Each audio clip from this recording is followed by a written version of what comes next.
गुणा प्रवृत्ता विषया प्रवादाः अदस्य मूलान्यनुसन्ततानि कर्मानुबन्धीनि मनुष्यलोके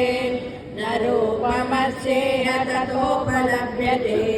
नान्तो न चादिर्न च सम्प्रतिष्ठा अश्वत्थमेनं सुविरूढमूलम् असङ्गशस्त्रेण दृढेन चित्वा ततः पदं तत्त्वरिमार्गितव्यं यस्मिन् गता न निवर्तन्ति भूयाः तमेव चाद्यं पुरुषं प्रपद्ये यथा प्रवृत्ते प्रकृष्टा पुराणी निर्माणमोहादितसङ्गदोषा अध्यात्मनित्या विवृत्तकामाः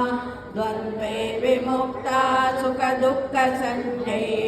गच्छन्त्यमूढा पदमव्ययं तत् न तद्भासयते सूर्यो न शशाङ्को न पावकः यद्वत्त्वा न निवर्तन्ते तद्धाम परमं मम ममैवांशो जीवलोके जीवभूता सनातनः मनश्चेष्टानीन्द्रियाणि प्रकृतिस्थानि कर्षति शरीरं यदवाप्नोति यच्चापुच्छामतीश्वरः गृहीतैतानि संयाति वायुर्गन्धानि वाशयत् स्तोत्रं चक्षुस्पर्शनं च रसनं घ्राणमेव च अधिष्ठाय मनश्चायं विषयानुपसेवते उत्कामन्तं स्थितं वापि भुञ्जानं वा गुणान्वितान् विमूढानानुपश्यन्ति पश्यन्ति ज्ञानचक्षुषः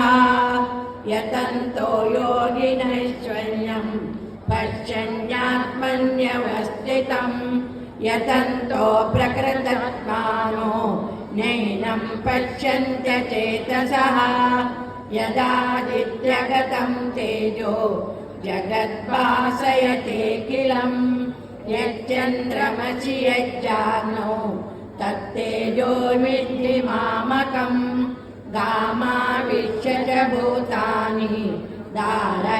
धारयाम्यहमोजसा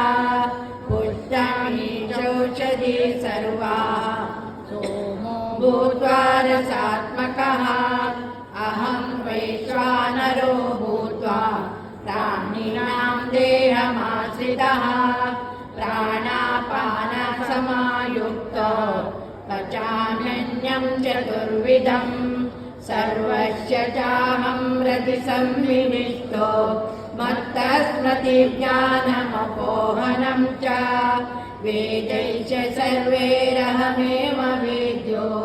वेदान्तकृद्वेदविदेव चाहम् द्वामिमौ पुरुषौ लोके क्षराक्षाक्षर एव च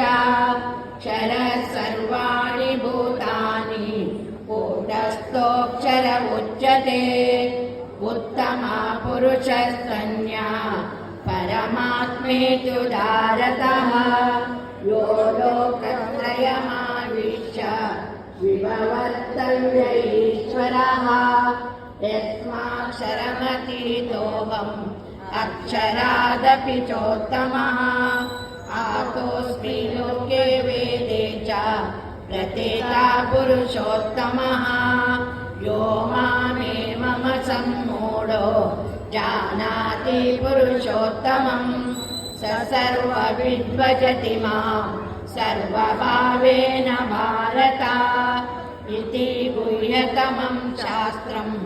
इदमुक्तं मया नघा एतद्बुद्ध्या बुद्धिमान् च कृतकृतश्च भारत ॐ तत्सदिति श्रीमद्भगवद्गीतासु उपनिषत्सु ब्रह्मविद्यायां योगशास्त्रे श्रीकृष्णार्जुनसंवादे पुरुषोत्तमप्राप्तियोगो नाम 15 अध्यायः।